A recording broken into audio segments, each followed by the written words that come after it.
우리 뇌는 기대와 현실을, 내가 기대하는 바와 현실을 명확하게 구분하지 못해요. 그래서 이제 방법이 없다, 그렇게 얘기하면은 이제 실망하실 테니까 덱스처럼 되고 싶다, 그럼 이걸 한번 해봐라, 이걸 알려드릴 수 있는데요. 예를 들면은 선생님, 그 조회수 1200만에 넘어가는 영상이 있는데요. 이성을 끌어당기는 주파수 영상이래요. 자세히 들어보면 좀 웅웅거리거나 파르르 하는 음이 들리는 것 같은데 생각보다 사람들 반응이 되게 폭발적이거든요.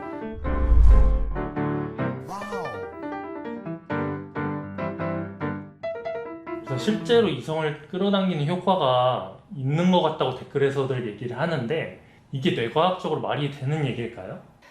제가 딱 잘라서 아니라고 얘기할 수 없을 것 같아요. 댓글이 막 2만 개 있더라고요. 연락 온 사람들만 이제 거기 났을 가능성, 그리고 연애운 주파수를 안 들었어도 연락이 왔을 가능성, 이런 거를 배제할 수가 없어요. 그렇긴 하지만 만약에 진짜로 연애운 주파수를 듣고 연락이 올 가능성이 높아진 게 사실이라면 설명할 수 있는 방법이 있기는 해요. 이게 자기충족적 예언이라는 것으로 설명할 수 있거든요. Self-fulfilling prophecy라고 하는데요. 근데 이 설명 들으시면 효과가 없어질 수도 있는데 괜찮으시겠어요?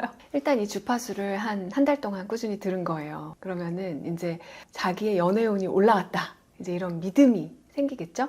그러면은 이제 나의 연애운이 올라간 사람처럼 기대하고 그렇게 행동하게 되는 거예요. 그러면 특히 대인관계에서 내가 이렇게 기대하고 행동하는 경우에 상대방한테 그런 반응을 유도할 수 있다 는 게 바로 self-fulfilling prophecy, 자기충족적 예언이라는 건데요. CC면 뭐 매일 봤겠죠? 매일 봤으니까 얘가 좀 변했네, 이런 걸 느꼈을 수도 있고, CC가 아니라면은 프사가 변했겠죠. 이전에는 뭐 추억에 잠겨 뭐 이런 이제 프사로 해놨다가 지금은 뭐 부산 여행 가서 뭐 자신감 있게 찍은 사진 뭐 이런 걸 올렸다, 그러면은 이제 상대방의 다른 반응을 유도할 수 있게 되는 거죠. 예를 들면 이런 거예요. 그냥 진짜로 무작위로 추출된 학생들이에요. 그런데 선생님한테 이 학생들이 굉장히 우수한 학생이다, 이렇게 설명을 해주잖아요. 그러면 선생님이 가르치는 태도, 가르치는 내용, 이런 것들이 달라져서 결국 이 학생들의 성적이 올라가는 거예요. 이 연구는 이제 컬럼비아 대학의 로버트 K. 머튼 교수를 비롯한 이제 교수들이 계속해서 지속해 왔는데, 이런 효과가 다양한 분야에서 증명이 되고 있어요. 시크릿이나 헤빈 같은 책 인기였잖아요. 근데 저는 그 책을 읽어보지는 못했는데 내용을 보면은 이 자기충족적 예언 효과를 약간 마술적인 언어로 풀어놓은 것 같아요. 그래서 긍정적인 사고를 하면 뭐 우주의 기운이 바뀐다, 그래서 마법 같은 일들이 나에게 일어난다, 풀어놓은 것 같은데, 그래서 틀리다고 볼 수는 없지만 과학이라는 건 다 평균 값이거든요. 평균이 올라간다고 해서 나 개인에게 꼭 그런 일이 일어나리라고 보장할 수는 없다, 이런 점을 염두에 두시면 될 것 같습니다. 그럼 우리 뇌가 이런 자기충족적 예언 효과를 만들어내는데 기여한다는 말씀이시죠? 네, 우리 뇌는 기대와 현실을, 내가 기대하는 바와 현실을 명확하게 구분하지 못해요. 와인 좀 드세요? 잘은 모르는데 좋아합니다. 저는 이제 와인 안 마셔서 잘 모르는데 비싼 와인과 싼 와인의 맛이 다르다고 느낀다고 하더라고요. 그런데 똑같은 와인인데, 또는 더 싸거나 더 비싼 와인인데 그 가격을 다르게 더 높여서 부르거나 더 낮다고 알려주잖아요. 그리고 fMRI를 찍는 거예요. 그래서 뇌 반응을 보면은 실제로 더 비싼 와인이라고 속아서 먹을 때 진짜로 더 맛있게 느끼는 거예요. 그러니까 다른 사람이 와인도 모르는 사람 이렇게 얘기할까봐 맛있다고 말하는 게 아니라 진짜 뇌가 맛있게 느끼고 있다는 거죠. 예를 들면은 내가 이제 자신감이 올라갔어요. 그래서 내가 연애운이 올라가고 내가 좀 매력적인 사람이라고 기대하는 순간 내가 그런 사람처럼 느껴지는 거예요. 그러면 그렇게 행동을 하게 됐을 가능성이 있죠. 가능성이 있다는 거지, 이게 뭐 100% 그럴 것이다, 연구는 다 평균이거든요. 그래서 모든 개인이 그럴 것이다 이렇게 얘기할 수는 없어요. 내가 마치 연애운이 올라갔다고 생각하는 순간 그걸 더 좋게 느끼게 되고 그렇게 행동한다는 거는 유니버설하게 맞을 것 같습니다. 그럼 타인도 그렇게 저를 볼 수 있다는 거죠? 그러니까 이렇게 생각하면 좋아요. 나라는 사람이 있어요. 여기 라벨이 지금 혜성이 떨어진 해에 수확한 포도로 만든 그런 라벨을 딱 바뀌었다고 생각하는 거죠. 그러면 이제 그거에 맞게 행동을 하게 되겠죠. 타인은 그 행동을 보고 이 사람 뭐 있나? 이렇게 생각할 수 있다는 거죠. 또 다른 측면으로 생각해 보면은 우리 모든 사람은 다른 사람의 감정 상태, 이 사람이 자기 자신에 대해서 어떻게 생각하는지 이런 태도, 이런 걸 읽는데 전문가예요. 아주 어렸을 때부터 엄마의 감정 상태, 엄마가 얼마나 피곤한가, 아빠는 기분이 어떤가, 형은 기분이 어떤가, 이런 거를 어렸을 때부터 가족 내에서 읽고 자라왔잖아요. 그렇기 때문에 이 사람이 자신감 있게 행동하면은 이 사람은 매력적인 사람인가 보다, 이렇게 판단할 수밖에 없게 되는 거죠. 특히 이 연인 관계에서 효과가 있을 수 있다고 생각이 돼요. 그래서 예를 들어서 이제 PD님이 그걸 계속 들으신 거예요. 그래서 이제 난 연애운이 올라갔어, 이제 이렇게 생각을 한 거예요. 그랬는데 이제 항상 친하게 지내던 여사친이 있었어요. 근데 그 여사친한테 한번 뭐 영화 보러 갈래? 뭐 둘이 영화 보러 갈래? 이제 이렇게 얘기해 봤을 때 거절당했어. 그러면은 연애운이 보통이라고 생각했을 때는 이제 한 달 후에 물어보질 않죠. 그런데 연애운이 올라갔다고 생각하는 상태에서는 또 물어볼 거란 말이에요. 그러면은 어떻게 되느냐, 여러 번 이제 기회를 주게 되는 거죠. 이걸 오해하시면 안 되는 게, 스토킹 하시면 안 돼요. 거절은 거절로서 받아들여야 되지만 신사적으로 어프로치 하는 것도, 그러니까 이렇게 어프로치 비헤이비어라고 하거든요. 하는 것도 훨씬 더 자신감 있어지고 그 다음에 여러 차례 할 수 있게 된다는 거고요.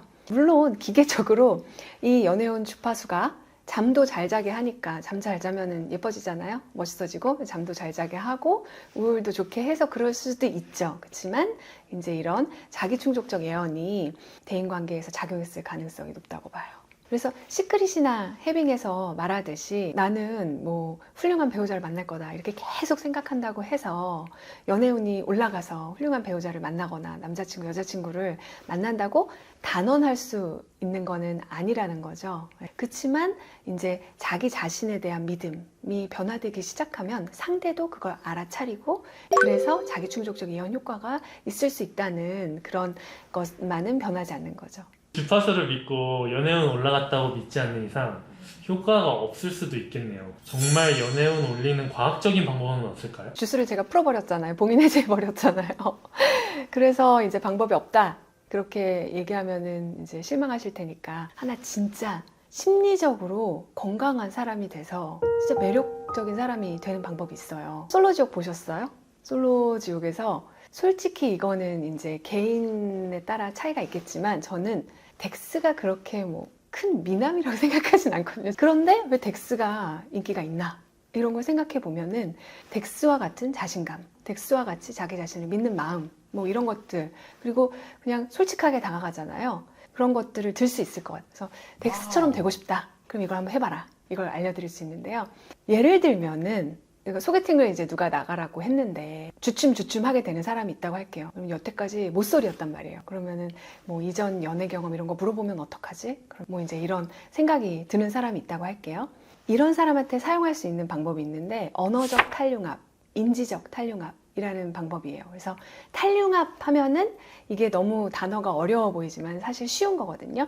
우리는 우리 자신을 규정짓는 단어, 그거 하나랑 굉장히 융합되어 있는 경우가 많아요. 그래서 엄마가 만약에 이기적인 딸, 우리 엄마가 그렇게 얘기했다는 건 아니고 그렇게 얘기했다고 할게요. 그러면은 나 자신을 그렇게 규정짓고 그 단어에 굉장히 사로잡혀 있어요. 근데 모쏠이라는 단어에서 조금 탈피하기 시작하면, 그러면 조금 더 건강해지긴 하거든요. 별로 이제 효과가 없을 거라고 느껴지실 수도 있는데 이거야말로 효과 있는 방법이에요. 단어 하나를 예로 들어보면은 모쏠 같은 게 있다. 30이 되었는데 아직도 모쏠이다. 그래서 괜히 우물쭈물하게 되고 쭈뼛쭈뼛하게 되고, 이렇게 그런 자기 자신이 너무 싫고 그런 사람이 있다고 할게요. 그때 이제 사용할 수 있는 방법인데요.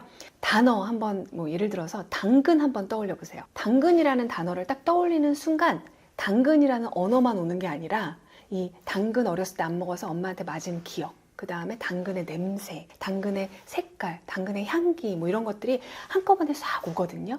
그렇게 나한테 압도되는 그 단어의 느낌을 좀 상쇄시켜주는 방법이에요. 그래서 모쏠로서 미팅에 나가기 전에 할 수 있는 방법인데, 1초에 한 번씩, 딱 1초에 한 번씩 하셔야 돼요.